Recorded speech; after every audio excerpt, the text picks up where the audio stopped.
मेरे प्यारे बच्चे, कैसे हैं आप लोग? आप लोगों को वेलकम है मेरे चैनल पर। तो मैं आज आप लोगों को पढ़ाने वाला हूँ हिंदी का चैप्टर नंबर 11। ओके ना जी, सॉरी चैप्टर नंबर 9 पढ़ाने वाले हैं आज हम लोग हिंदी का। तो इसमें आप देखिएगा, इसमें चैप्टर का नाम क्या है? अशोक का शास्त्र त्याग, ये नाम है चैप्टर का। ओके, तो इसमें आप लोगों को 2011 से लेकर के 25 तक जितने भी आपको हिंदी पूछा गया है, प्रीवियस क्वेश्चन है, सारे देखने को मिलेगा।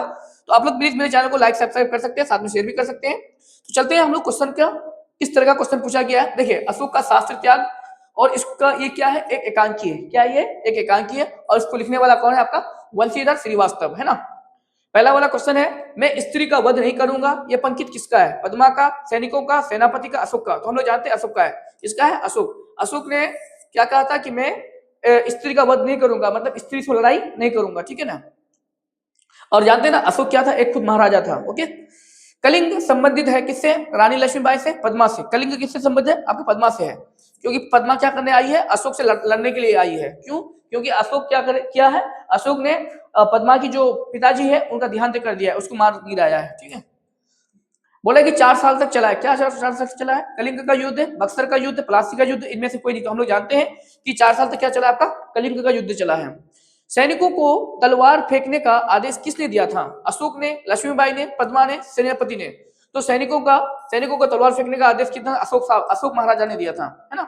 उसने कहा कि नहीं, हमें स्त्रियों से क्या करना है? लड़ाई नहीं करना है, सब अपने अपने क्या कर दो, तलवार नीचे गिरा दो। पद्मा का संबंध किससे? बक्सर की लड़ाई से, 1857 की क्रांति से, कलिंग की युद्ध से। कहां से है? पद्मा का जो आपका संबंध है किससे? कलिंग की युद्ध से।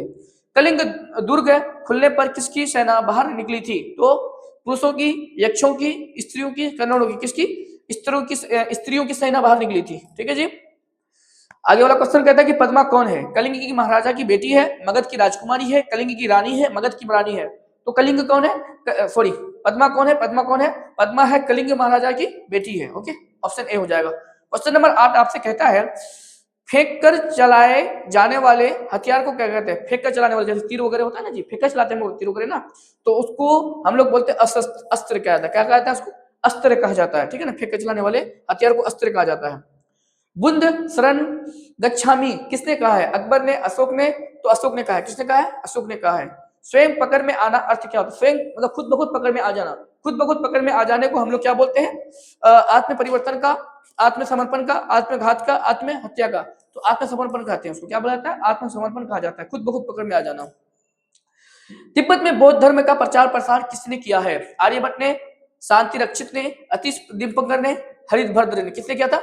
आपका ये अतीश दीपंकर ने किया था, है ना। तिब्बत में बौद्ध धर्म का प्रचार प्रसार किसने किया था? अतीश दीपंकर ने किया था।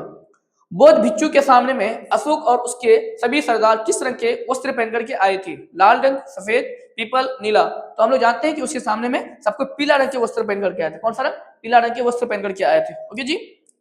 बोले कि आपने पाठ्य पुस्तक में वंशीधर श्रीवास्तव द्वारा लिखित एकांकी कौन सा है? अशोक का शास्त्र त्याग, ये लिखा हुआ है ना। क्या लिखा हुआ है? अशोक का शास्त्र त्याग। अशोक का शास्त्र त्याग गद्य की कौन सी विधा है? रेखा चित्र है, एकांकी, एकांकी, है ना। अभी हम लोग पढ़े कि वो क्या है आपका अशोक का शास्त्र त्याग, क्या? एकांकी है, ठीक, जो श्रीवास्तव साहब ने लिखा है। अशोक का शास्त्र त्याग एकांकी किसकी रचना है? प्रेमचंद की, शिव पूजन साय की, राम विश्व बेनापुरी की, वंशीधर श्रीवास्तव का? यही लिखा है उसने। अहिंसा के पक्ष में अपने अहिंसा के पक्ष में अपना कथानक का मार्मिक विकास करती है अशोक का शास्त्र त्याग। पहला वाला ऑप्शन हो जाएगा, आगे पढ़ने की जरूरत भी नहीं है ना। अशोक का शास्त्र त्याग। बोला अशोक का शास्त्र त्याग शीर्षक पाठ में किसने कहा, जब तक मेरे शरीर में प्राण रहेंगे अहिंसा ही मेरा धर्म होगा? पद्मा ने कहा था, सम्राट अशोक ने कहा था। किसने कहा था? सम्राट अशोक ने कहा था। ऑप्शन सी हो जाएगा, ठीक है। शास्त्र त्याग के बाद अशोक ने कौन सा धर्म अपनाया था? जैन, ब्राह्मण, पारसी, बौद्ध धर्म? किसने अपनाया था? वो आपका बौद्ध धर्म अपनाया था उसने, ठीक है ना जी। बोले कि मुझे अपने पिता का बदला लेना है, ये किसने कहा था? सलमान ने, अशोक ने, प्रज्ञा ने, या पद्मा होगा, ठीक है ना, पद्मा ने कहा था, ठीक है जी। अशोक का शास्त्र त्याग शीर्षक एकांकी क्या शिक्षा देती है? अशांति का, विद्रोह का, शांति का, युद्ध का? शांति का शिक्षा देता है। क्या देता है हमें? शांति का शिक्षा देता है कि शांति रहना चाहिए आदमी को। दूसरे दिन प्राप्त काल, मतलब सुबह सुबह। प्राप्त काल का मतलब क्या होता है? सुबह सुबह, है ना। दूसरे दिन प्राप्त काल सम्राट अशोक के पास कौन है? उनका पुत्र था, उनका सेनापति था, उनका दरबारी था, उनका भाई था। तो कौन था? उनका प्राप्त काल सुबह सुबह में उनका सेनापति उनके साथ था, ठीक है जी।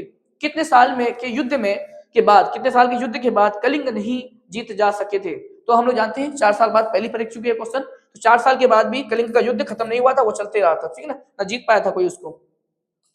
आगे वाला क्वेश्चन कहता है कि अशोक का शास्त्र त्याग शीर्षक एकांकी में किसके महत्व पर प्रकाश डाला गया है? हिंसा के महत्व पर, अहिंसा के महत्व पर, है ना।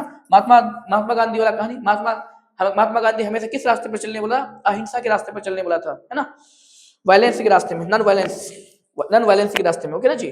तो हमें क्या करना चाहिए? वायलेंस नहीं करना चाहिए, हिंसा नहीं करना चाहिए, हमें है ना अहिंसा के रास्ते पर और सही से चलना चाहिए, ठीक है जी। जो महापुरुष होते हैं ना, वो उन लोगों का ही कहना है। महाराजा अशोक की जय हो, शुभ संवाद है, गुप्तचर समाचार लाया है कि कलिंग के महाराजा लड़ाई के में मारे गए। ये किसने कहा था? सैनिकों ने, गुप्तचर ने, संवाददाता ने। किसने कहा था? संवाददाता। और संवाददाता किसको बोला था? जो रेडियो में समाचार पत्र जो बोलता है ना, रेडियो में बैठ करके या टीवी में बैठ करके समाचार पत्र आप लोग सुनते होंगे, वो संवाददाता बुलाया था उसको, ठीक है जी। किसी अपने पिता का बदला लेना है अशोक को, कलिंग के सैनिकों, ये प्रज्ञा नहीं होगा, एक्चुअली पद्मा होगा, पद्मा को अपने पिता का बदला लेना है।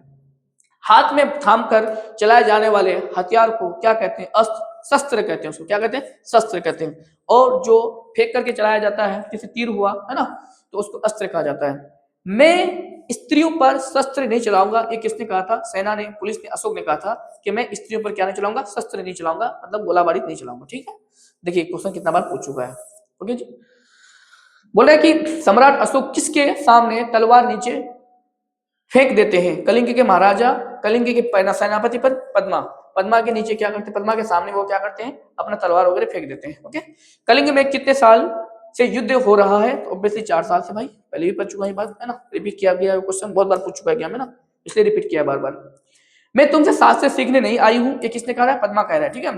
शास्त्रों से युद्ध करने आई हूँ, शास्त्रों से क्या करने आया हूँ? मैं तुमसे सीखने नहीं आया हूँ कि ताला और भाला और बंदूक बारूद कैसे मतलब फेंका जाता है, कैसे चलाया जाता है, मैं वो सीखने नहीं आया हूँ। मैं आपसे शास्त्रों से क्या करने आया हूँ? लड़ाई करने आया हूँ। ये किसने क्या कहा था? आपका प्रज्ञा ने, पद्मा ने कहा था, ठीक है।